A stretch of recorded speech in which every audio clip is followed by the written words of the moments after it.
दोस्तों नमस्कार, मैं हूं बलराम पांडे और जीएसएफ कोचिंग में आप सभी का हार्दिक स्वागत है। मित्रों, आज के सेशन में हम लोग जिस टॉपिक पे चर्चा करने जा रहे हैं वो है भारतीय राज्य व्यवस्था यानी इंडियन पॉलिटिकल सिस्टम। बहुत संक्षेप में ऐसे परीक्षार्थी या ऐसे विद्यार्थी या ऐसे जो प्रतियोगी छात्र हैं जो कई बार इन शब्दों के लिए कोई थोड़ा कंफ्यूज हो जाते हैं कि उच्च सदन में यानी अपर हाउस में हम किसको शामिल करते हैं, निम्न सदन में यानी लोकसभा वो लोअर हाउस में किसको शामिल करते हैं।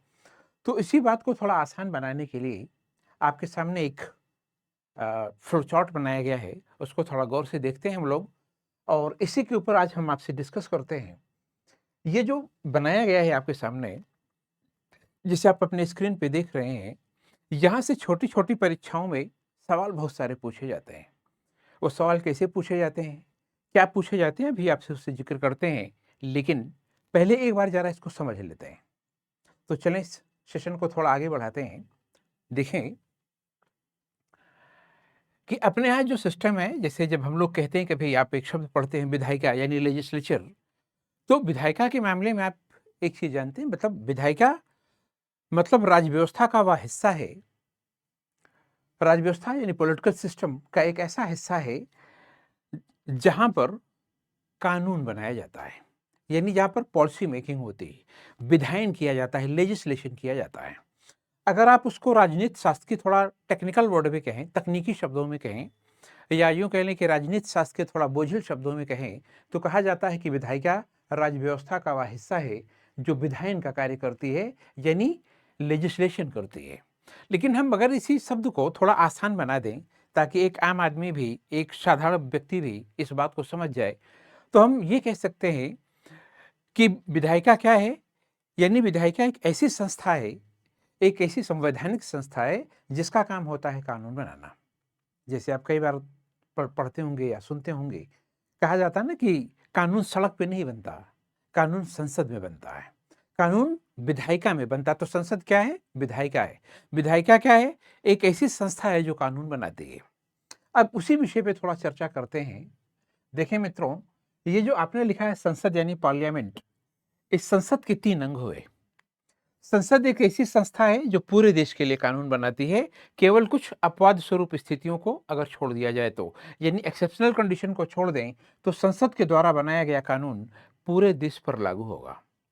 लेकिन ये तो केंद्र की बात हो गई। अब अगर मान लें हम राज्यों की बात करें, जितने भी स्टेट हैं, तो वहां पे क्या है? राज्य विधानमंडल, जिसको आप कहते हैं स्टेट लेजिस्लेचर।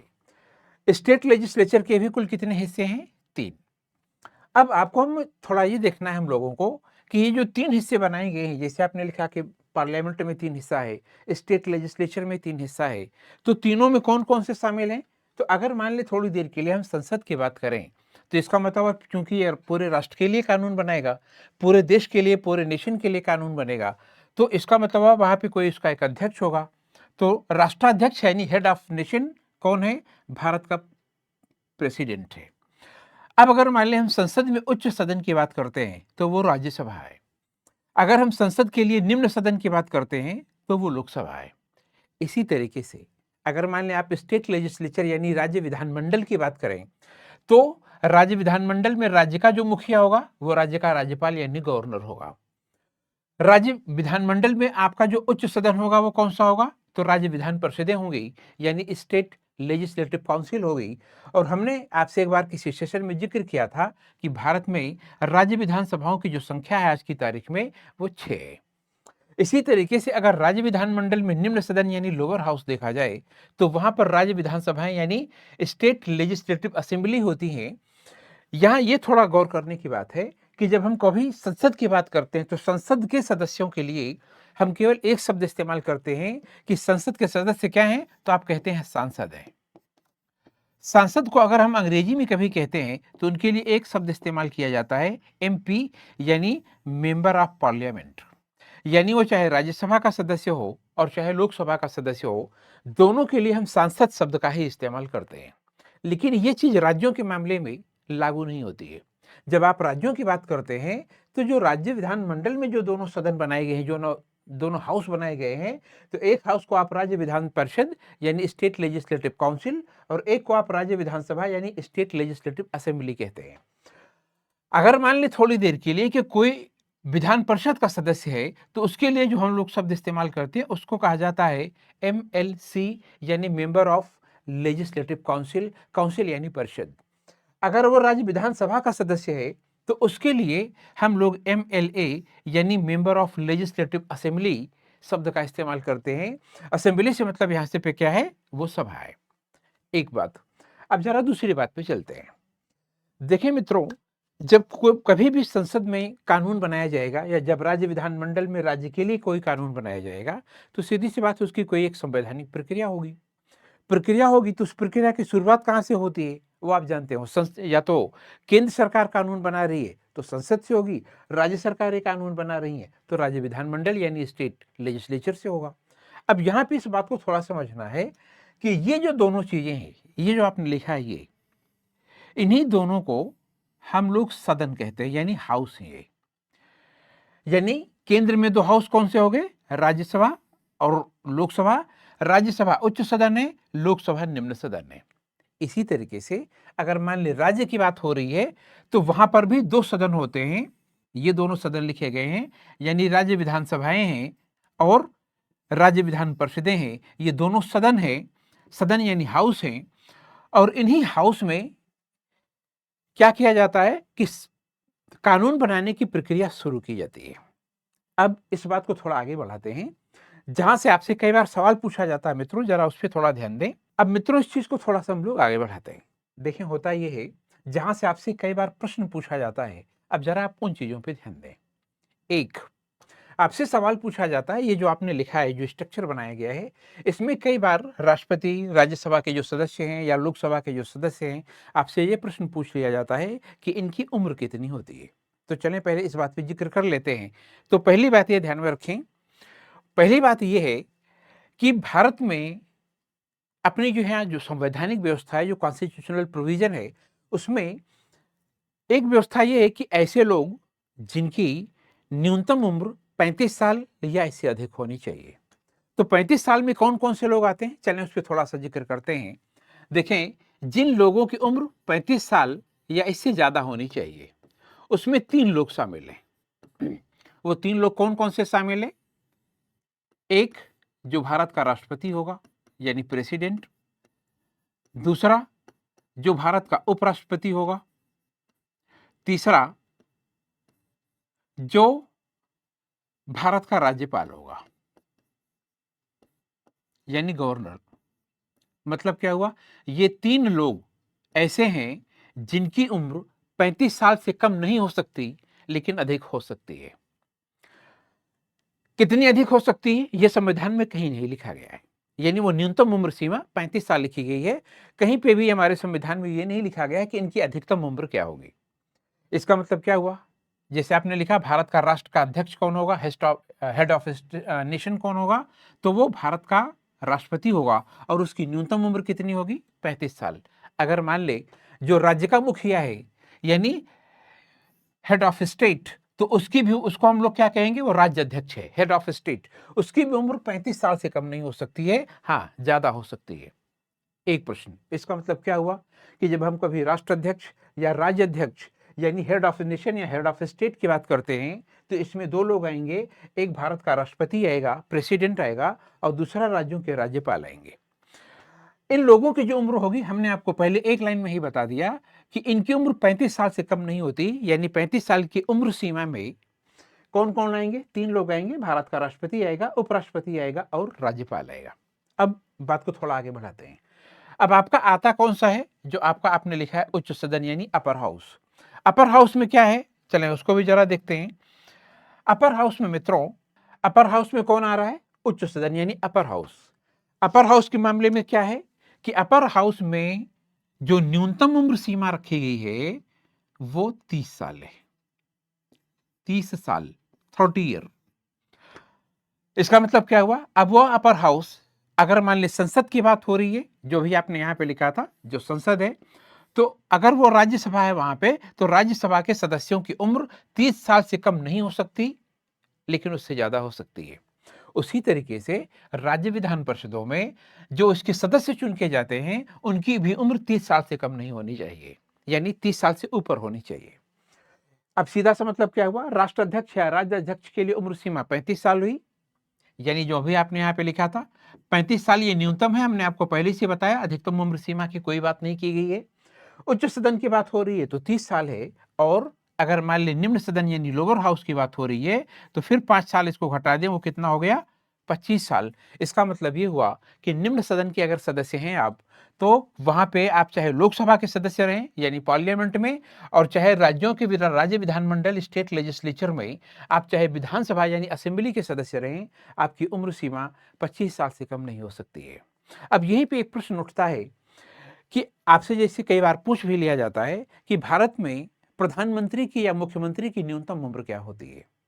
सीधी सी बात है, यहाँ पे मित्रों ये ध्यान में रखते चलें, अगर मान लें कोई व्यक्ति यानी आप अगर आप प्रधानमंत्री बनना चाहते हैं तो सीधी सी बात है, प्रधानमंत्री पूरे देश का नेतृत्व करता है, तो इसका मतलब आपको संसद का सदस्य होना पड़ेगा, यानी आप संसद के सदस्य होंगे, यही संसद है, यानी आप संसद के सदस्य हैं।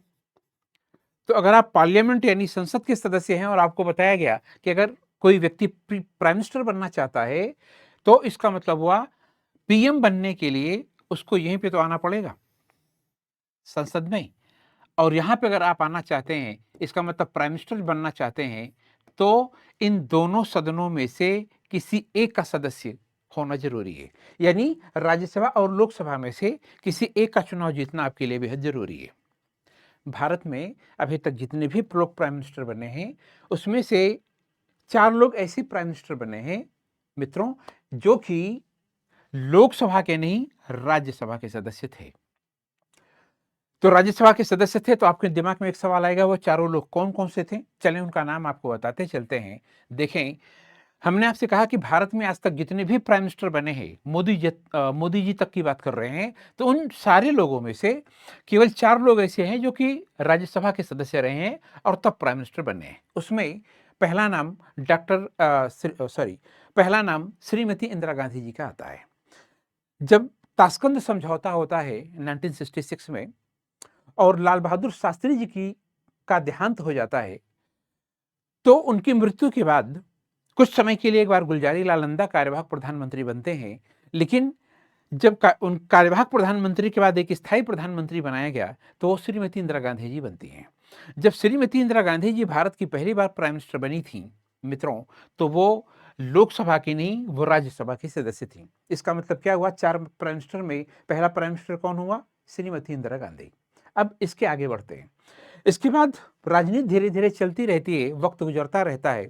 फिर बीच में सन 90 के दशक में, 1990 के दशक में, यानी डिकेड्स ऑफ 1990s, उसमें क्या होता है, 2 लोग ऐसे हैं जो कि राज्यसभा के सदस्य थे और भारत के प्राइम मिनिस्टर बने थे। उसमें से एक नाम है, उनका नाम है एच.डी. देवगौड़ा। एच.डी. देवगौड़ा जब ये भारत के प्राइम मिनिस्टर बने, तो ध्यान में रखें मित्रों, ये राज्यसभा के सदस्य थे। इसका मतलब कितने लोग हो गए, 2 लोग। एक पहली बार श्रीमती इंदिरा गांधी, दूसरी बार कौन बना, मिस्टर एच.डी. देवगौड़ा। और इन्हीं के बाद फिर जो बने थे कुछ समय के बाद, उनका नाम था इंद्र कुमार गुजराल, आई.के. गुजराल।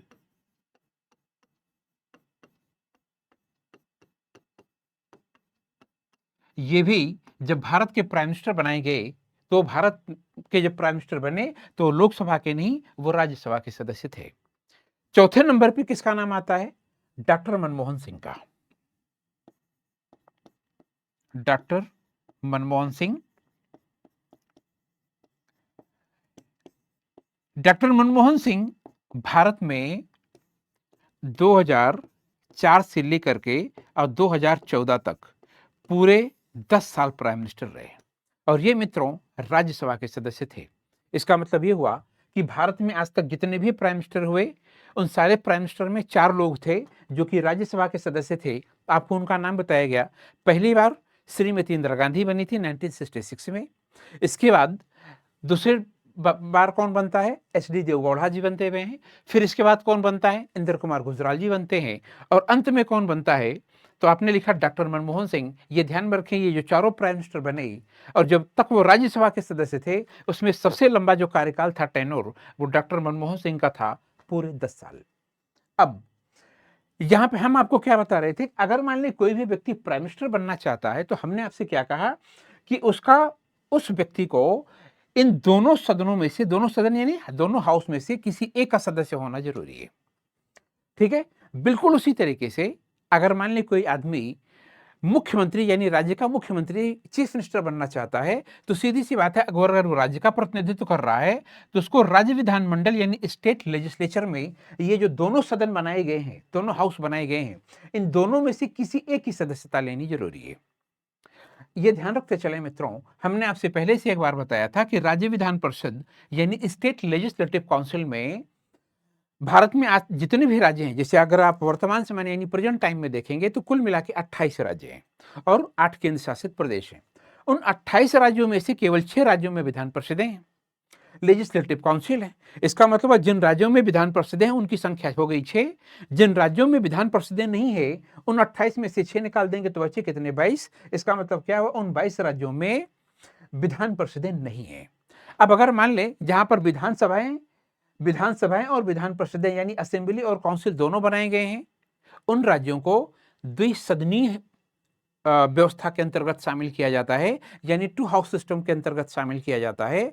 और जिन राज्यों में विधान परिषदें नहीं है, केवल विधानसभाएं हैं, उनको एक सदनीय व्यवस्था यानी 1 हाउस सिस्टम या सिंगल हाउस सिस्टम के अंतर्गत शामिल किया जाता है। मतलब क्या हुआ, जो अपने यहाँ जो हाउस की व्यवस्था है, यानी जो सदन की व्यवस्था है, सदनीय व्यवस्था है, उस सदनीय व्यवस्था में 2 तरीके की व्यवस्था है। एक, ऐसे राज्य जहां पर ये दोनों सदन पाए जाते हैं, एक, उनको क्या कहा जाएगा, वो द्विसदनीय व्यवस्था है, यानी 2 हाउस सिस्टम है। एक ये हो गया। दूसरी कैटेगरी क्या है, ऐसे राज्य जहां पर दोनों सदन नहीं है, बल्कि वहां पे केवल एक सदन है। और वो कौन सा सदन होता है, वो विधानसभा यानी असेंबली होती है। ऐसे राज्यों को एक सदनीय व्यवस्था यानी सिंगल हाउस सिस्टम कहा जाता है। मतलब क्या हुआ, हाउस सिस्टम यानी सदनीय व्यवस्था कितने तरीके की हो गई, 2, 1, जिसको हम कहेंगे द्विसदनीय व्यवस्था। द्विसदनीय व्यवस्था का मतलब क्या हुआ, ऐसे राज्य जहां पर दोनों सदन मौजूद है, दोनों हाउस है, यानी वहां पे काउंसिल भी है और असेंबली भी है, वहां पे परिषदें भी हैं और सभाएं भी हैं। ऐसे राज्य भारत में केवल 6 हैं। अब रही बात एक सदनीय व्यवस्था की, तो एक सदनीय व्यवस्था में अगर आप देखेंगे तो एक सदनीय व्यवस्था का मतलब होता है कि ऐसे राज्य जहां पर विधान परिषदें नहीं हैं लेकिन विधानसभाएं हैं। अगर आपको याद आ रहा हो, हमने एक सेशन में किसी सेशन में आप जाके देखिएगा, वहां पर हमने आपको बताया था कि विधान परिषद के सदस्यों का निर्वाचन यानी लेजिस्लेटिव काउंसिल के जो मेंबर होते हैं उनको उनका इलेक्शन कैसे होता है, ये हम आपको पूरा डिटेल में समझाए। तो विधानसभा के सदस्यों को, चूंकि ये निम्न सदन है, तो ये ध्यान में रखें, इनका चुनाव जनता के प्रत्यक्ष मतदान के द्वारा होता है, यानी डायरेक्ट इलेक्शन किया जाता है। ये जनता द्वारा प्रत्यक्ष निर्वाचित होते हैं। ये इनडायरेक्टली इलेक्ट किए जाते हैं, यानी अप्रत्यक्ष रूप से चुन के आते हैं। हमारा विषय आपसे क्या था, हम आपसे चर्चा इस बात पे कर रहे थे कि अगर, जैसे हमने आपसे कहा था कि निम्न सदन में उम्र सीमा, न्यूनतम उम्र सीमा 25 है और उच्च सदन में न्यूनतम उम्र सीमा 30 है। हमने आपसे जिक्र क्या किया कि अगर मान ले भारत में कोई भी व्यक्ति प्राइम मिनिस्टर बनना चाहता है या राज्यों में चीफ मिनिस्टर बनना चाहता है, तो आपसे सवाल कई बार पूछ लिया जाता है कि उनकी न्यूनतम उम्र क्या हो सकती है। तो ध्यान में रखें मित्रों, प्राइम मिनिस्टर और चीफ मिनिस्टर बनने के लिए इन दोनों सदनों में से किसी एक का सदन होना, एक सदन का सदस्य होना जरूरी है, यानी एक हाउस की मेंबरशिप लेना जरूरी है, चुनाव जीत के आना जरूरी है।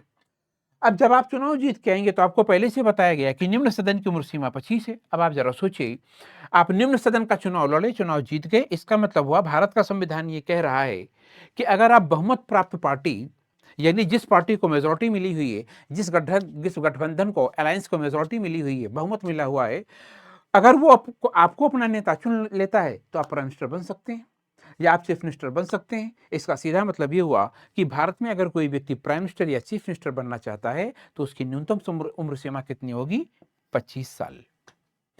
अब मतलब क्या हुआ, हम पहले इस बात पे जिक्र किए कि किसकी न्यूनतम उम्र सीमा किसकी कितनी होगी, तो आपको पहले से बता दिया गया कि राष्ट्राध्यक्ष या राज्याध्यक्ष के लिए 35 साल है, उच्च सदन के लिए 30 साल है और निम्न सदन के लिए 25 साल है।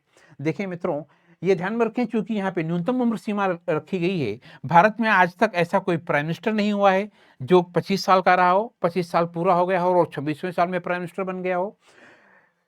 कोई ऐसा प्राइम मिनिस्टर नहीं रहा हो जो केवल 30 साल का रहा हो, या कोई भी प्रेसिडेंट या राज्यपाल नहीं रहा है जिसकी उम्र 35 साल रही है। न्यूनतम उम्र सीमा है।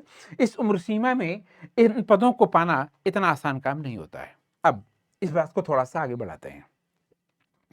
यहाँ पे अब आगे हम लोगों को थोड़ा ये देखना है, अब यहाँ पे हम लोगों को थोड़ा सा आगे ये देखना है कि जैसे हमने आपसे बताया कि उच्च सदन क्या है और निम्न सदन क्या है, यहीं पे थोड़ा अगर इस बात पे चर्चा कर ली जाए कि निम्न सदन और उच्च सदन में अंतर क्या होता है, तो बात थोड़ा और ज्यादा स्पष्ट हो जाएगी। चलें इस बात को थोड़ा आगे बढ़ाते हैं। पहले हम लोग जरा देख लें कि निम्न निम्न सदन यानी लोअर हाउस और उच्च सदन यानी अपर हाउस में अंतर क्या होता है। यहाँ पे पहले आपको एक दिलचस्प चीज थोड़ा सा बता दें कि एक तो आपने उम्र सीमा के विषय में पढ़ लिया कि इनकी न्यूनतम उम्र सीमा क्या होगी, एज लिमिट क्या होगी, तो उम्र सीमा के विषय में आपसे जिक्र कर लिया गया। यहीं पे आपको एक चीज थोड़ा और बताते चले कि इनका कार्यकाल यानी इनका टेन्योर कितना होता है, ये कितने समय के लिए बनाए जाते हैं। तो मित्रों, आप ये जानते हैं कि अगर भारत में अगर राष्ट्रपति चुना जा रहा है तो उसकी जो उम्र होगी यानी उसका जो कार्यकाल होगा, सामान्य परिस्थितियों में वो 5 साल होगा। उच्च सदन का कार्यकाल 6 साल का होता है और निम्न सदन का कार्यकाल 5 साल का होता है। चलें इस बात को भी थोड़ा क्लियर करते चलें ताकि ये बात एकदम क्लियर हो जाए। अब हमारा एक तो ये क्लियर हो गया कि उम्र सीमा कितनी होगी। अब दूसरी चीज हमको क्या पढ़नी है, उसका कार्यकाल क्या होगा। अब देखिए होता क्या है मित्रों कि अगर आप कार्यकाल की बात करें, टेन्योर की बात करें, तो ये चीज ध्यान दें कि भारत का जो राष्ट्रपति है इसका कार्यकाल 5 साल का होता है। उच्च सदन का जो कार्यकाल होता है ये 6 साल का होता है और निम्न सदन का कार्यकाल भी 5 साल होता है। इतना ध्यान देते चलें, हम ये आपसे भी बताना चाह रहे हैं कि एक सामान्य व्यवस्था संविधान में रखी गई है, विशेष परिस्थितियों में ये चीजें हो सकता है कभी कभी बदल जाए। अब आते हैं विषय पे। हम उस अपवाद की बात अभी यानी जो एक्सेप्शनल कंडीशन है अभी हम उसके ऊपर जिक्र नहीं कर रहे हैं। अब चलें एक बार चर्चा करते हैं कि जैसे हमने आपको बताया कि भारत का राष्ट्रपति का जो कार्यकाल होगा वो 5 साल का होगा, तो वहीं पे बगल में चूंकि राज्याध्यक्ष का भी नाम लिखा गया है, हेड ऑफ स्टेट, तो राज्यपाल का कार्यकाल कितना होता है, तो यहाँ पे आपको थोड़ा सतर्क रहने की जरूरत है। मित्रों, भारत का जो संविधान है वो संविधान आपसे ये कहता है कि भारत में कुछ पद, कुछ पोस्ट ऐसी हैं जिनके एक फिक्स टेन्योर के विषय में, एक नियत कार्यकाल के विषय में कहीं नहीं लिखा गया है। जैसे जब कभी आपसे पूछा जाता है कि भारत के गवर्नर का कार्यकाल क्या है, तो मित्रों ये बात बहुत गौर से सुने, बहुत ही महत्वपूर्ण तथ्य है, ये इंपॉर्टेंट है आपके लिए ये जानना कि भारत के में राज्यपाल का जो कार्यकाल होता है वो राष्ट्रपति के प्रसाद पर्यंत होता है, to the pleasure of president of India, यानी राष्ट्रपति के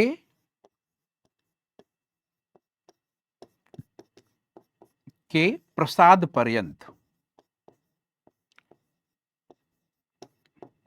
इसको आप अंग्रेजी में कहते हैं to the pleasure of president of India. ये जो आपने प्रसाद पर्यंत लिखा है ये शब्द आपको थोड़ा थकाऊ लग रहा होगा, टेक्निकल लग रहा होगा। बहुत आसान भाषा में प्रसाद पर्यंत का मतलब होता है अनुकंपा। ये शब्द भी ना समझ में आ रहा हो तो इसको और आसान कर देते हैं, इसको कहा जाता है कृपा।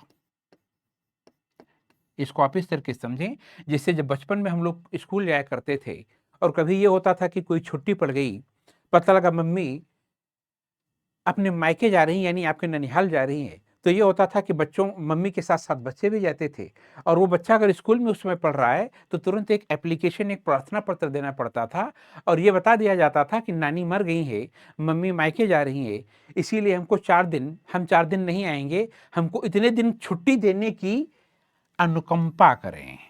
अनुकंपा यानी कृपा करें।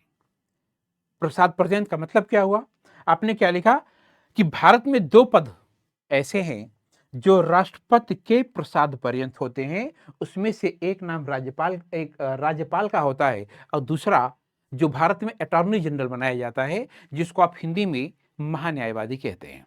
यानी ये दोनों लोग ऐसे हैं, ये अपने पद पर तब तक बने रहेंगे जब तक इनके सर पर भारत के राष्ट्रपति का हाथ है।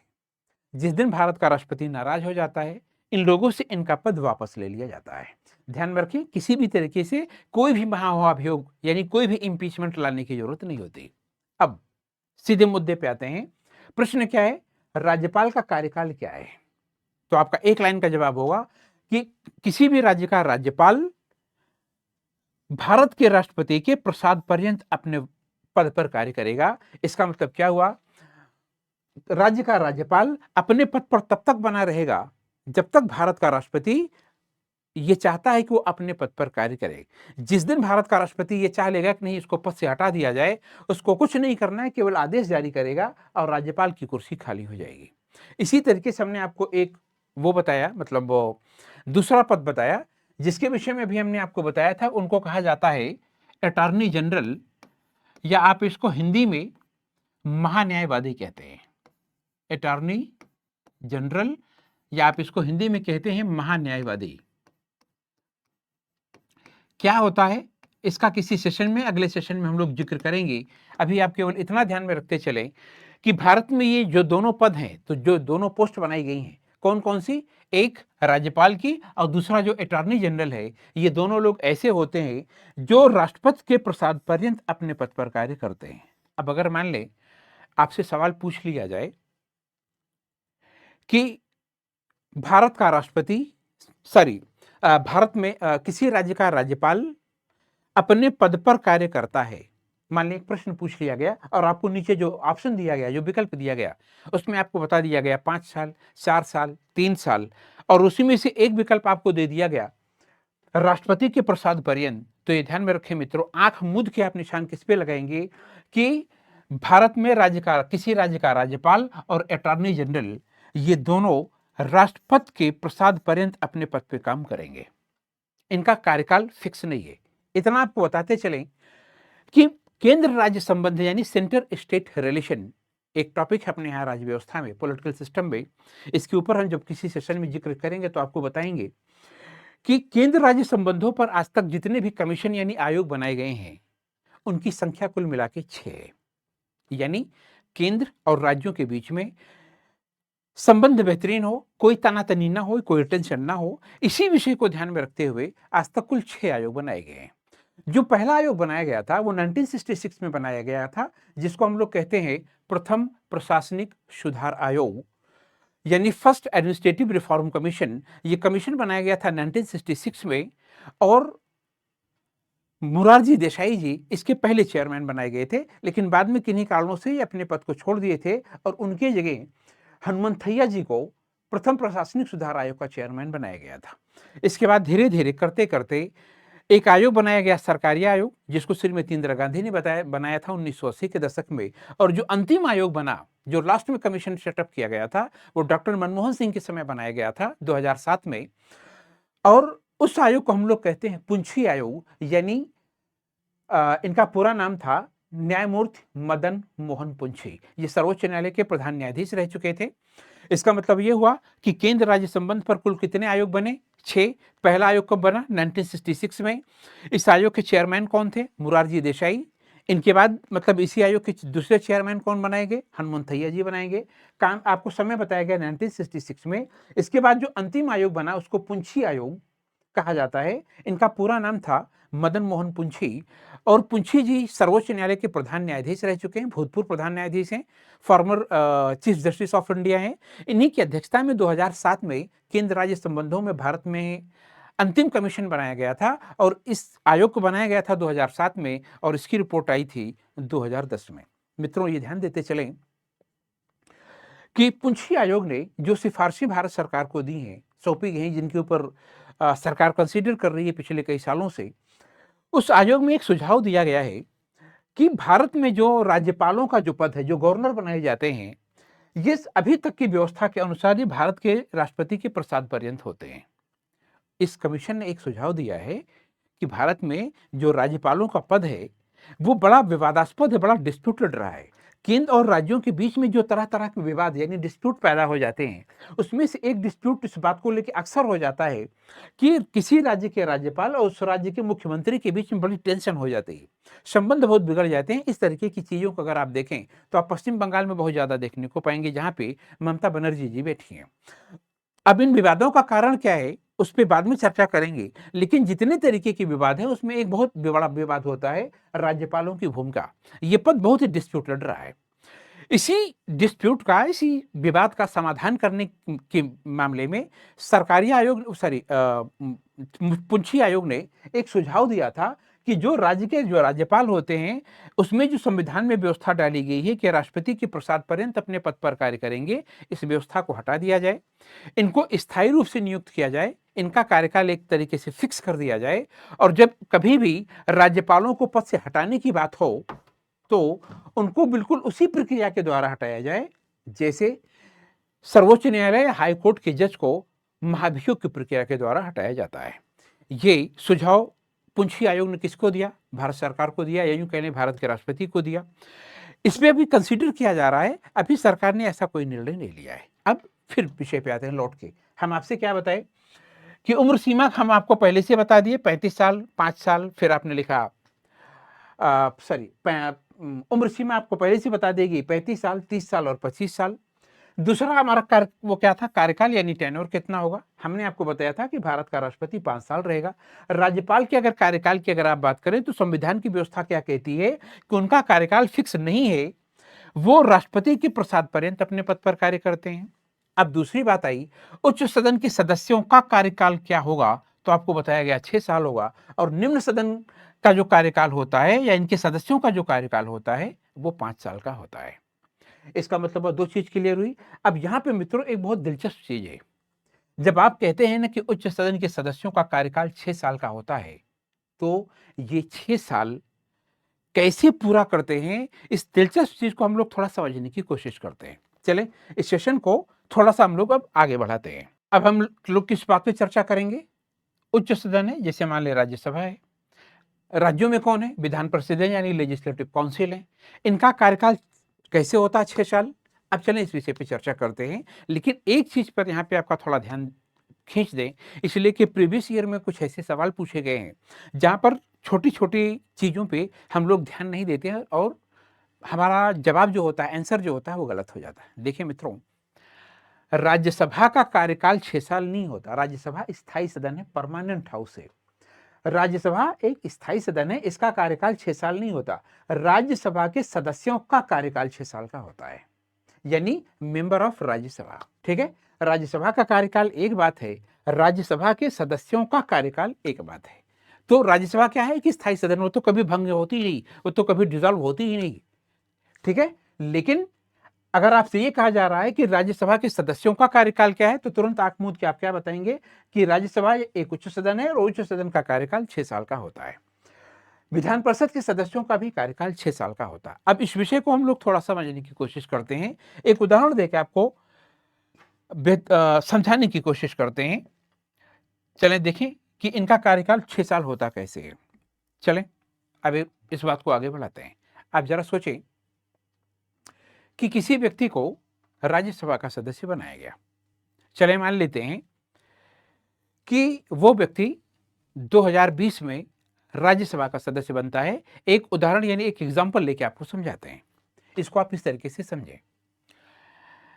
हम लोग ये जानते हैं कि जो उच्च सदन होता है, जैसे मान लें राज्यसभा है, तो हम लोग संविधान में क्या पढ़ते हैं, या यूं कह लें संविधान की व्यवस्था क्या रखी गई है कि उच्च सदन के सदस्यों का कार्यकाल 6 साल का होता है। उसके आगे लाइन क्या लिखी जाती है कि प्रत्येक 2 साल बाद सदन की कुल संख्या के 1/3 लोग, आपने क्या लिखा, सदन की कुल संख्या, सदन की कुल संख्या के 1/3 लोग हर 2 साल बाद अपने पद से हट जाते हैं। इन चीजों पे थोड़ा ध्यान दें। लिखा क्या गया है उच्च सदन के सदस्यों के विषय में कि उच्च सदन के सदस्य का कार्यकाल 6 साल का होता है। उच्च सदन के कुल सदस्य संख्या, सदन की कुल सदस्य संख्या के 1/3 लोग हर 2 साल बाद अपने पद से हट जाते हैं और इस तरीके से उनका 6 साल का कार्यकाल पूरा हो जाता है। अभी होता कैसे है जरा समझे। एक उदाहरण आपको देते हैं।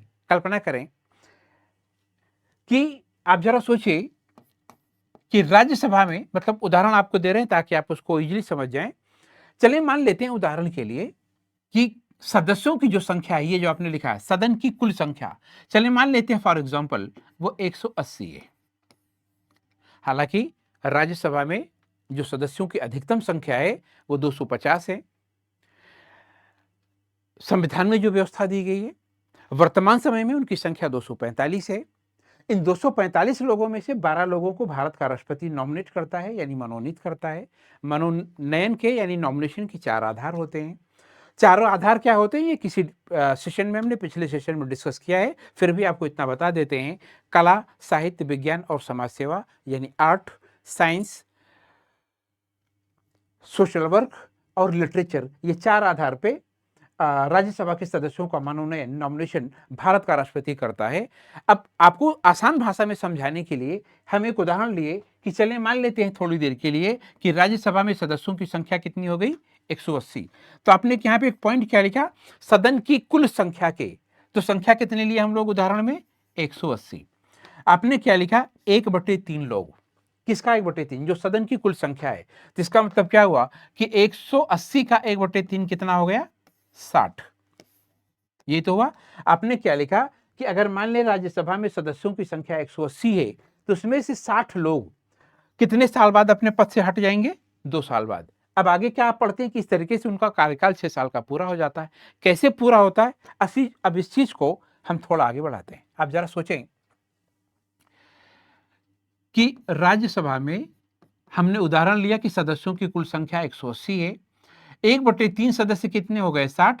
हर 2 साल बाद इनको हटना है। क्लियर। अब आप जरा सोचें कि 2020 में राज्यसभा में 60 लोग निर्वाचित हुए। आपने लिखा था ना प्रत्येक 2 साल बाद। चले मान लेते हैं 2020 के बाद अगला साल क्या होगा, 2022। मान लें 60 लोग यहां पे आ गए, फिर 2 साल इसी में जोड़ दें, हो गया आपका कितना, 2024। इसमें कितने लोग आ गए, 60 लोग आ गए। अब इसका मतलब क्या हुआ, इन 60 3 को जोड़ लेंगे, सदस्यों की संख्या कितनी हो गई, 180। क्लियर। इन 180 लोगों को आपको क्या बताया गया, 60 साल करके, मतलब सदन की कुल संख्या के 1/3 60 हुए थे। उसमें से 60 लोग किस साल में आए, 2020 में। अब आप जरा सोचिए, जब आप 2 साल और वेट करेंगे, इंतजार करेंगे, तो आपका साल कौन सा आ जाएगा, 2026। और जैसे ही आपका 2026 आएगा, इसका मतलब क्या हुआ, ये 2020 में जो 60 लोग निर्वाचित होके राज्यसभा में गए थे, अब इन्हीं 60 सीटों पर चुनाव कब होगा, 2026 में। क्लियर। जब इन 60 सीटों पर चुनाव होगा तो इसका मतलब क्या हुआ, अब ये इन लोगों का को 6 साल बाद, भाई 2020 में आए थे, 2026 में चुनाव हो रहा है, इसका मतलब 6 साल हो गया। अब इसी 60 सीट पर चुनाव होगा। हो सकता है कुछ पुराने जो चुने हुए लोग हैं वो दोबारा चुनाव जीत के आ जाएं, या जो बाकी जो 60 लोग आए हैं वो बिल्कुल नए हों। इसका मतलब क्या हुआ, अब इनका जो कार्यकाल था वो खत्म हो गया। अब आप 2 साल और वेट करेंगे तो आपका साल कौन सा आ गया, 2028। ठीक। जब 2028 आ जाएगा तो इसका मतलब अब किसकी बारी आ गई, जो ये लोग थे। ये 2022 में कितने लोग आए थे, 60 लोग। इसी 60 सीट पर कब चुनाव कराया जाएगा, 2028 में। इसका मतलब क्या हुआ, इस 60 सीट पे जो सीटें खाली हो गई, जिनका कार्यकाल 6 साल का पूरा हो गया था, चुनाव कराएंगे तो यही 60 सीट पर जब चुनाव होगा तो फिर 60 लोग आएंगे। जो 60 लोग चुन के आए हैं उसमें पुराने भी कुछ लोग शामिल हो सकते हैं जो दोबारा चुनाव जीत के आ गए हैं, और ये भी हो सकता है कि कुछ लोग नए आ गए हों। इसका मतलब क्या हुआ, इस 2022 में जो आए थे इनका 2028 में हुआ। अब आप 2 साल फिर वेट करेंगे तो इसका मतलब क्या हुआ, अगला साल कौन सा हो जाएगा, 2030। ठीक, जब 2030 होगा तो आप जरा सोचिए, ये 2024 में जो 60 लोग आए थे अब इसके ऊपर चुनाव होगा। इसका मतलब क्या हुआ, 2024 में आए थे, 6 साल बाद जब 2030 में चुनाव होगा तो इन्हीं 60 सीटों पर होगा। क्लियर। अब आप जरा सोचिए, फिर अगर आप 2 साल रुके तो इसका मतलब अब साल आपका क्या हो जाएगा, 2032। तो जब 2032 पे चुनाव होगा तो ये 2026 वाले जो चुने गए थे 60 लोग ना, इस पे हो जाएगा। इसका एक लाइन का निष्कर्ष क्या निकला, निष्कर्ष मित्रों ये निकला कि जो राज्यसभा के जो सदस्य होते हैं, वो सारे सदस्य जो आप लिखते हैं ना कि 245 लोग हैं और 12 लोग नॉमिनेट हैं, उन राज्यसभा की का जब चुनाव किया जाता है तो सदन की सारी सीटों पर एक साथ चुनाव नहीं होता है। मित्रों ये ध्यान में रखें कि भारत में जो निम्न सदन है, यानी जो लोअर हाउस बनाया गया है, उस लोअर हाउस में जो दोनों सदन शामिल किए गए हैं, जो आप पढ़ते हैं कि लोकसभा और विधानसभाएं हैं, ये केवल लोअर हाउस है कि जब कभी लोअर हाउस पर चुनाव कराया जाता है तो चाहे आम चुनाव यानी जनरल इलेक्शन हो या फिर मध्यावधि चुनाव यानी मिड टर्म इलेक्शन हो, जब भी चुनाव होगा उस सदन की जितनी सीटें हैं यानी उन सभी सीटों पर एक साथ चुनाव होगा। शर्त यह है कि वो उपचुनाव यानी बाई इलेक्शन नहीं होना चाहिए। एक लाइन का मतलब क्या निकला कि निम्न सदन में जब भी चुनाव होता है या निम्न सदन के लिए जब भी चुनाव कराया जाता है तो सदन की सभी सीटों पर चुनाव कराया जाता है। अब जैसे हमने आपसे कहा था कि लोकसभा में इस समय प्रेजेंट टाइम में कितनी सीट है, तो आप क्या पढ़ते हैं कि 543 है यानी 543 है। इसी तरीके से अगर आप मान लें राज्यों के विधानसभा की बात करेंगे तो 28 राज्य विधानसभाएं हैं प्रेजेंट टाइम में। उन सभी विधानसभाओं में सीटों की संख्या अलग अलग है। जैसे अगर मान लें जैसे हम लोग यूपी के हैं तो यूपी की विधानसभा जो बनी है उसमें 403 सीट है। तो आपने देखा होगा कि 2022 में यूपी में विधानसभा का चुनाव हुआ था तो कितनी सीटों पर हुआ था, 403 सीटों पर हुआ था। मतलब एक लाइन का क्या हुआ, जब निम्न सदन का चुनाव होगा और वो चुनाव अगर मान ली वो उपचुनाव नहीं है यानी वो बाई इलेक्शन नहीं है, तो वो जब चुनाव कराया जाएगा तो ये ध्यान में रखें मित्रों कि सभी सीटों पर एक साथ चुनाव कराया जाता है। हाँ, उपचुनाव अगर हो रहा है तो उपचुनाव जब कराया जाता है तो सदन की सभी सीटों पर नहीं कराया जाता है। अब बात को थोड़ा सा और आगे बढ़ाते हैं। हम लोग चर्चा क्या कर रहे थे कि जब कभी भी उम्र सीमा की बात है तो आपसे कई बार सवाल पूछा जाता है कि भारत के राष्ट्रपति की न्यूनतम उम्र कितनी होती है, या राज्यसभा के सदस्य की न्यूनतम उम्र कितनी होती है, या निम्न सदन के सदस्य की न्यूनतम उम्र कितनी होती है। आपसे कई बार सवाल पूछा जाता है कि भारत में प्रधानमंत्री की न्यूनतम उम्र कितनी है या मुख्यमंत्री की न्यूनतम कितनी उम्र कितनी है। इन सारे सवालों का जवाब शायद आपको इस लेक्चर में मिल गया होगा। अब इस बात को थोड़ा सा मित्रों और आगे बढ़ाते हैं। देखें, हमने आपको पहले से ये बता दिया कि जो दोनों सदन बनाए गए हैं, ये दोनों सदन बहुत ही मतलब विधायन के काम में इन दोनों सदनों की बहुत ही महत्वपूर्ण भूमिका होती है। यहां आपको ये ध्यान में रखना होगा हमेशा कि जब कभी भी सरकार यानी गवर्नमेंट, आसान भाषा में आप कह लें मंत्रिपरिषद यानी काउंसिल ऑफ मिनिस्टर, मित्रों जब कभी भी सरकार बनाने की बात आती है, सरकार बनाने की बात आएगी कि यानी गवर्नमेंट कौन बनाएगा, तो ये हमेशा ध्यान रखें कि सरकार जब बनाई जाती है तो हमेशा बहुमत यानी मेजॉरिटी, बहुमत हमेशा निम्न सदन में ही देखा जाता है यानी लोअर हाउस में देखा जाएगा। यानी किसी राजनीतिक दल को या किसी गठबंधन को यानी किसी पॉलिटिकल पार्टी या अलायंस को जो मेजॉरिटी मिली हुई, जो बहुमत मिला हुआ है, वो बहुमत उसे निम्न सदन में मिलना चाहिए। उच्च सदन में बहुमत मिलने से सरकार नहीं बनती है, यह बात आप कहीं नोट कर लें। उच्च सदन में यानी अपर हाउस में अगर आप बहुमत में हैं, मेजॉरिटी में है, तो भी सरकार आपकी नहीं बनेगी। सरकार बनाना है तो सरकार बनाने के लिए बहुमत हमेशा निम्न सदन में देखा जाता है। और हमने आपको पहले से बताया था कि निम्न सदन में लोकसभा और राज्यों की विधानसभाएं आती हैं। अब जैसे अगर मान लें आप जैसे यूपी की बात करें, तो हमने आपको थोड़ी देर पहले बताया था कि यूपी में 2022 में विधानसभा का चुनाव हुआ था। 2022 में विधानसभा का चुनाव हुआ था। कहां पर? यूपी में। किस साल? 2022 में। कितनी सीटों पर हुआ? 403। 403 में चुनाव हुआ। जिस पार्टी या गठबंधन को बहुमत मिला, मेजॉरिटी मिली, उसी ने सरकार बना लिया। तो हमने आपसे क्या बताया? सरकार बनाने के लिए बहुमत हमेशा निम्न सदन में देखा जाता है, उच्च सदन में नहीं। एक बात। दूसरी बात ध्यान में रखें कि जब सरकार बनाई जाएगी तो आपसे एक सवाल ये पूछा जाता है कि सरकार बनाने के लिए बहुमत का यहां पे मतलब क्या है, कौन सा बहुमत देखा जाता है? तो मित्रों ने ध्यान में रखें, जब सरकार बनाने की बात आएगी यानी मंत्रिपरिषद का गठन कौन करेगा, हमने आपसे क्या बताया कि बहुमत आपको निम्न सदन में देखना है, यानी लोअर हाउस में। निम्न सदन में कौन कौन से आएगा, हमने आपको पहले से बताया, लोकसभा और विधानसभाएं। जब निम्न सदन में आप बहुमत देखेंगे तो किसका देखेंगे? सदन की कुल संख्या का। सदन की यानी उस सदन की कुल संख्या का बहुमत देखा जाएगा। तो फिर यहां पे एक सवाल बनता है कि जब आप कभी सदन की कुल संख्या की बात करते हैं तो सदन की कुल संख्या में निर्वाचित सदस्य भी होते हैं, यानी इलेक्टेड कैंडिडेट भी आते हैं, और मनोनीत सदस्य भी आते हैं, नॉमिनेटेड कैंडिडेट भी आते हैं। तो यहां पे इस कुल संख्या में क्या ये निर्वाचित और मनोनीत दोनों शामिल होंगे? तो मित्रों ये ध्यान में रखें, जब कभी ये देखा जाता है कि सदन की कुल संख्या का बहुमत, तो ध्यान में रखें वहां पर बात इसकी हो रही होती है, इसकी नहीं। ठीक? क्यों? वो निर्वाचित है, इसका मतलब क्या हुआ? क्योंकि निम्न सदन का चुनाव है, तो निम्न सदन के चुनाव में मतदान कौन करेगा?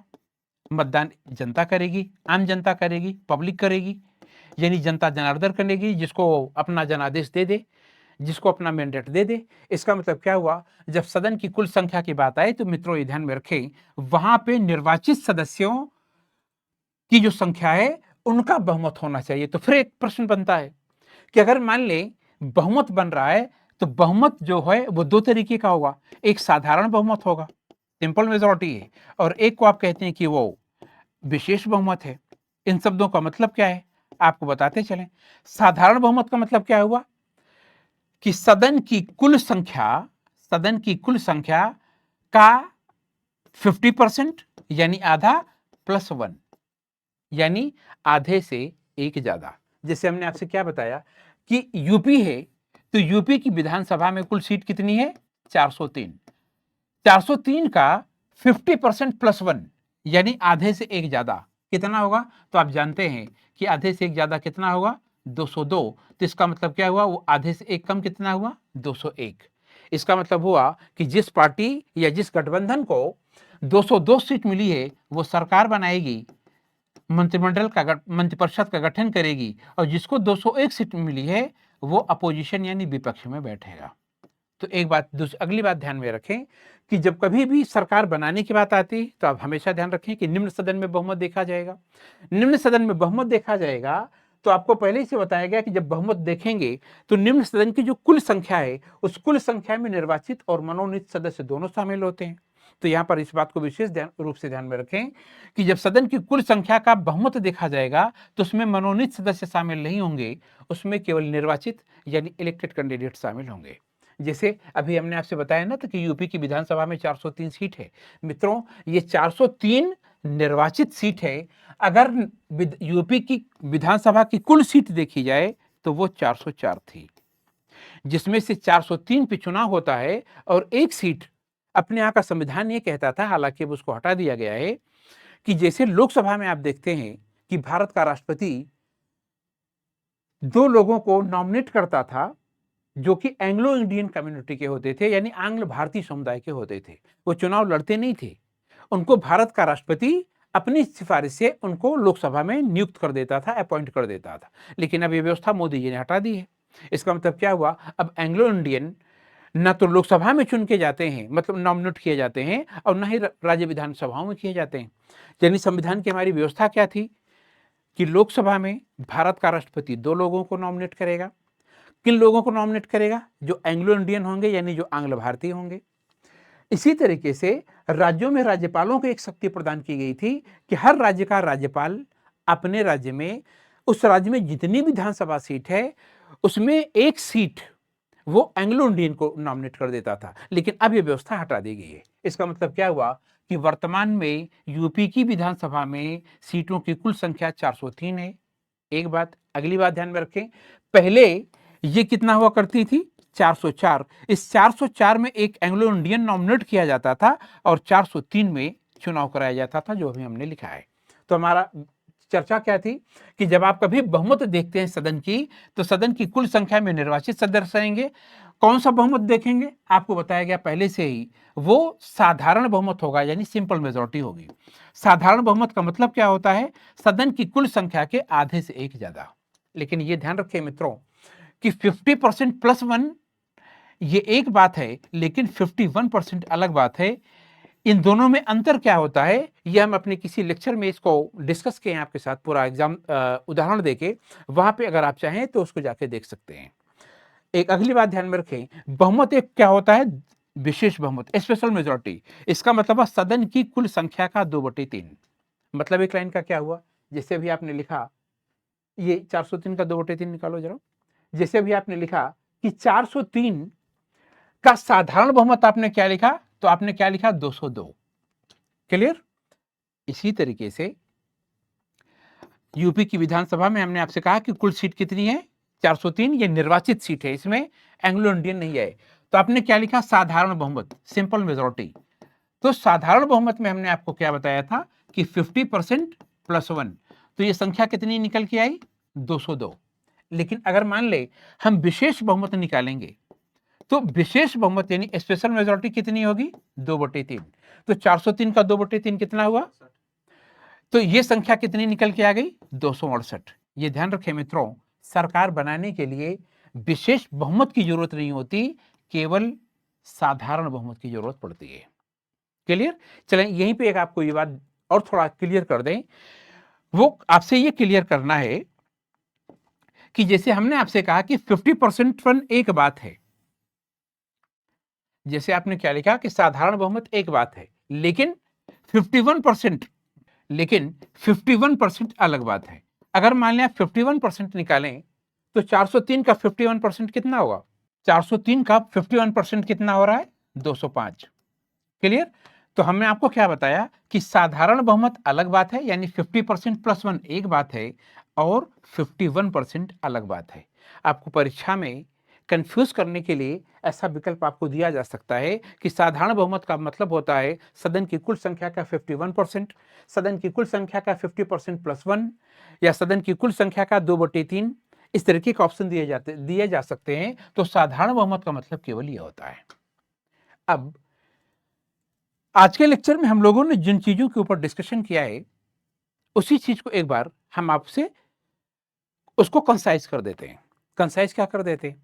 आपसे जिक्र ये किया गया कि राज्य व्यवस्था में जब हम लोग कभी कोई चीज पढ़ते हैं, तो उसमें आपको बताया गया था कि संसद के 3 अंग है। संसद पूरे देश भर के लिए कानून बनाती है, केवल कुछ अपवाद उसके हो सकते हैं, एक्सेप्शनल कंडीशन हो सकती हैं। दूसरा आपको ये बताया गया कि राज्य विधानमंडल यानी स्टेट लेजिस्लेचर होता है। स्टेट लेजिस्लेचर जब कोई कानून बनाएगा तो वो अपने राज्य के लिए बनाएगा। इसका मतलब क्या हुआ कि अगर उत्तर प्रदेश का राज्य विधानमंडल स्टेट लेजिस्लेचर कोई कानून बना रहा है, तो वो केवल उत्तर प्रदेश में लागू होगा, बाकी राज्यों में नहीं। बाकी राज्य उसको तभी लागू करेंगे जब उनकी विधानसभा से या उनके लेजिस्लेटिव असेंबली से वो कानून पास कर दिया जाए तो, या उसकी स्वीकृति प्रदान कर दी जाए तो एक बात क्या हुई कि संसद कानून बनाएगा पूरे देश के लिए, राज्य कानून बनाएगा तो केवल अपने राज्य के लिए। एक बात, संसद में 3 अंग होते हैं, ये हमने आपको बता दिया पहले से ही कि राष्ट्रपति, राज्यसभा और लोकसभा आएगी। इसी तरीके से राज्य विधानमंडल के 3 अंग होंगे। आपको बताया गया कि उसमें राज्यपाल, विधान परिषदें और विधानसभाएं आएंगी। इसका मतलब हुआ राज्य विधानमंडल के 3 अंग हुए। यहाँ पे अगली चीज पे हमने डिस्कशन क्या किया कि राष्ट्राध्यक्ष और राज्याध्यक्ष, एक उच्च सदन यानी अपर हाउस और तीसरा निम्न सदन यानी लोअर हाउस। राष्ट्राध्यक्ष अध्यक्ष कौन है? हमने आपसे बताया कि राष्ट्राध्यक्ष यानी हेड ऑफ नेशन भारत का राष्ट्रपति है। राज्य का प्रमुख कौन है? राज्य का गवर्नर है। उम्र सीमा कितनी है? हमने आपसे पहले से बताया कि 3 लोग ऐसे होते हैं जिनकी उम्र सीमा 35 साल की कैटेगरी में आती है। एक भारत का राष्ट्रपति, दूसरा उपराष्ट्रपति और तीसरा राज्य का राज्यपाल। यानी उनकी उम्र 35 साल से कम नहीं हो सकती है। इसके बाद हम लोगों ने ज़िक्र किया कि उच्च सदन में यानी अपर हाउस में न्यूनतम उम्र सीमा क्या होगी, तो आपको बताया गया कि वो केवल 30 साल होगी। उच्च सदन में कौन-कौन होगा? अभी थोड़ी देर पहले आपसे डिस्कस किया गया कि उच्च सदन में केवल 2 सदन आएँगे। संसद में राज्यसभा आएगी और राज्य विधानमंडल यानी स्टेट लेजिस्लेचर में विधान परिषदें यानी स्टेट लेजिस्लेटिव काउंसिल आएंगे। फिर उसके नीचे हम लोग उतरे निम्न सदन। तो निम्न सदन में सदस्यों की जो न्यूनतम उम्र सीमा होती है वो 25 साल होती है। निम्न सदन में आ कौन सा रहा है? आपको बताया गया लोकसभा संसद में आएगी और राज्य विधानमंडल में राज्य विधानसभाएं आएंगी। इसका मतलब हुआ इनका चुनाव लड़ने के लिए आपकी उम्र 25 साल से कम नहीं होनी चाहिए, इससे ज्यादा हो सकती है। अधिकतम उम्र सीमा का भारत के संविधान में कहीं कोई जिक्र नहीं किया गया है। यहीं पर आपसे यह भी डिस्कस किया गया अभी थोड़ी देर पहले कि अगर मान ले आप यानी कोई भी व्यक्ति भारत में प्राइम मिनिस्टर बनना चाहता है तो उसको लोकसभा और राज्यसभा इन दोनों में से किसी एक का चुनाव जीतना जरूरी है। इसी तरीके से अगर मान ली कोई व्यक्ति चीफ मिनिस्टर बनना चाहता है तो उसको चीफ मिनिस्टर बनने के लिए विधानसभा यानी लेजिस्लेटिव असेंबली और अगर उस राज्य में विधान परिषद है, काउंसिल है, लेजिस्लेटिव काउंसिल बनाई गई है, तो इन दोनों में से किसी एक का चुनाव जीतकर आना जरूरी है। अब आपको बताया क्या गया था कि चूंकि निम्न सदन का जो कार्यकाल होता है वो 25 साल का होता है, तो आपसे कई बार पूछ लिया जाता है कि प्रधानमंत्री या मुख्यमंत्री की न्यूनतम उम्र सीमा क्या है, तो आपका जवाब क्या होगा? चूंकि लोकसभा और विधानसभाएं निम्न सदन है, इनकी न्यूनतम उम्र सीमा 25 साल है। इसका मतलब भारत के प्रधानमंत्री की या भारत में अगर किसी राज्य में चीफ मिनिस्टर बनाया जा रहा है तो उसकी न्यूनतम उम्र सीमा कितनी हो सकती है? 25 साल। इसी लेक्चर में हम लोगों ने यह भी डिस्कस किया कि भारत में 2 पद ऐसे हैं जहां पर उनका कार्यकाल जो है टेन्योर वो फिक्स नहीं किया गया है। उसमें आपको बताया गया कि उसमें 2 पद आते हैं। एक भारत का राज्यपाल है, वो किसी राज्य का राज्यपाल है यानी जो गवर्नर बनाया जाता है, और जो अटॉर्नी जनरल यानी महान्यायवादी बनाया जाता है। इन दोनों के संदर्भ में हम लोगों ने इस बात पर जिक्र किया कि भारत में किसी राज्य का राज्यपाल और जो अटॉर्नी जनरल है यानी जो महान्यायवादी है, ये अपने पद पर कब तक काम करते हैं? तो अभी आपको इसका जवाब दिया गया था कि ये दोनों लोग भारत के राष्ट्रपति के प्रसाद पर्यंत, to the pleasure of president of India. प्रसाद पर्यंत का मतलब होता है कृपा या अनुकंपा, यानी जब तक भारत के राष्ट्रपति का हाथ या आपके सर पर है, या यूं कह ले जब तक भारत का राष्ट्रपति यह चाहता है कि ये दोनों लोग अपने पद पर बने रहें। वो दोनों लोग कौन कौन से? राज्यपाल यानी गवर्नर और दूसरा अटॉर्नी जनरल या महान्यायवादी। ये इन दोनों के लिए संविधान में आपके यही लिखा गया है, इनका कोई नियत कार्यकाल नहीं लिखा गया है। यहाँ पे हम आपको केवल एक चीज डिस्कस कर दिए थे इस लेक्चर में कि भारत में केंद्र राज्य संबंध यानी जो सेंट्रल स्टेट रिलेशन बनाया गया है, तो केंद्र राज्य संबंध में कुल मिला के कुल कितने आयोग बनाए गए थे? हमने आपसे कहा था कुल 6 आयोग बने, कुल 6 कमीशन बनाए गए। इसमें से जो पहला कमीशन बनाया गया था, हमने आपसे कहा था वो 1966 में बना था, जिसको प्रथम प्रशासनिक सुधार आयोग, प्रथम प्रशासनिक सुधार आयोग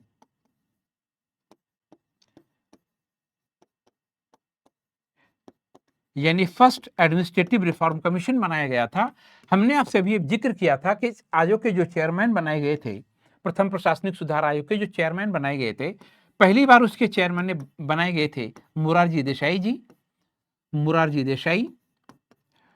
बाद में इस आयोग के चेयरमैन बनाए गए थे, इसी आयोग के चेयरमैन बनाए गए थे हनुमंथैया जी, हनुमंथैया जी बनाए गए थे। ये आपका पहला आयोग था।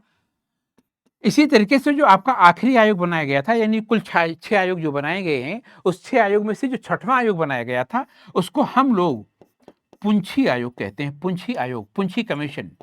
पुंछी क्यों कहते हैं? इनका नाम था पूरा मदन मोहन पुंछी, मदन मोहन पुंछी। ये भारत में केंद्र राज्य संबंधों पर बनाया गया 6वां आयोग है और अंतिम आयोग है। मदन मोहन पुंछी ये कौन थे? ये सर्वोच्च न्यायालय के भूतपूर्व प्रधान न्यायाधीश हैं, चीफ जस्टिस ऑफ इंडिया रह चुके हैं ये। इन्हीं की अध्यक्षता में 6वां आयोग बना जो कि अंतिम आयोग था। आपसे हमने जिक्र किया कि ये आयोग बनाया गया था 2007 में और इसकी रिपोर्ट आई थी 2010 में। उस समय जो भारत के प्राइम मिनिस्टर थे वो थे डॉक्टर मनमोहन सिंह जी। डॉक्टर मनमोहन सिंह जी उस समय भारत के प्राइम मिनिस्टर थे। इस आयोग की जो रिपोर्ट आई है, इसने जो रिपोर्ट भारत के प्रेसिडेंट को हैंडओवर की है, उसमें एक उन्होंने सुझाव दिया है, बहुत ही महत्वपूर्ण सुझाव है। हालांकि ये रिपोर्ट 2010 में दी जा चुकी है और 2024 लग गया है। इन 14 सालों में आप जरा सोचिए कि 2010 में पुंछी आयोग ने अपनी रिपोर्ट दी थी, 2010 में दी गई थी, तो 2010 से लेकर के और 2014 तक भारत में prime minister doctor Manmohan Singh थे, जहां पर यूपीए की गवर्नमेंट थी। इसके बाद 2024 से लेकर 2024 आ गया है, जहां पर एनडीए की गवर्नमेंट है, यानी जहां पर मोदी जी प्राइम मिनिस्टर हैं। इसका मतलब क्या हुआ कि 2010 से 2024 तक 14 साल हुआ। उन 14 सालों में 4 साल doctor Manmohan Singh prime minister रहे, जो कांग्रेस के थे, और इन 14 सालों में प्राइम मिनिस्टर मोदी जी हैं, जो कि लगभग 2 कार्यकाल इनका पूरा हो गया और तीसरा शुरू हो चुका है। इस रिपोर्ट को दिए हुए इतने साल हो गया, लेकिन इनके सुझावों पर अभी कोई भी निर्णय नहीं लिया गया है। इसी आयोग ने एक सिफारिश की थी कि भारत में जो राज्यपालों का पद इतना ज्यादा विवादास्पद डिस्प्यूटेड है, उसको किसी तरीके से विवाद से निकाला जाए, उसको डिस्प्यूट से बचाया जाए। तो उसने एक बहुत महत्वपूर्ण सुझाव दिया था कि जो राज्यपालों का पद राष्ट्रपति की प्रसाद पर्यंत रखा गया है, उनके कार्यकाल को एकदम फिक्स कर दिया जाए, एक नियत कार्यकाल रख दिया जाए, और जो इनको पद से हटाने की जो व्यवस्था है कि भारत का राष्ट्रपति जब भी चाहेगा इनको पद से हटा दिया जाएगा, इस व्यवस्था को हटा दें।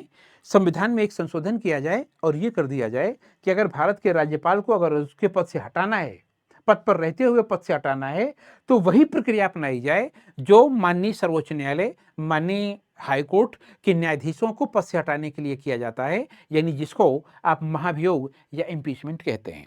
इतने बेहतरीन सुझाव को आज तक अभी ठंडे बस्ते में डाल दिया गया है, इसके ऊपर कोई निर्णय नहीं लिया गया है। तो मित्रों, आज के लेक्चर को यहीं पे बंद करते हैं। इतनी देर तक आप लोगों ने हमको सुना। हम अपनी तरफ से हर मुमकिन कोशिश किए कि जिस मुद्दे को हम आपके साथ उठाए हैं, उसको बेहतरीन ढंग से आपके साथ शेयर करें। उम्मीद करते हैं आपको समझ में आया होगा, लेकिन क्या समझ में आया, क्या नहीं आया, हमारे प्रयास में क्या कमी रहेगी, आप अपना कमेंट बॉक्स में डाल सकते हैं। आपके हर सुझाव हमारे सर आंखों पर है, इसलिए हम लोग को सुना, इसके लिए तसल्ली बख्श तरीके से सुना, इसके लिए आप सभी का हार्दिक आभार है। नेक्स्ट लेक्चर में हम फिर कोई ऐसी चीजें लेके आएंगे जहां पे आपका जो बेसिक कॉन्सेप्ट है, खास करके उन बच्चों का जो कि बिल्कुल नए नए हैं, फ्रेशर कैंडिडेट हैं, उनको और बेहतर ढंग से और कोई बेहतरीन चीज समझाने की कोशिश करेंगे। तब तक के लिए नमस्कार, जय हिंद।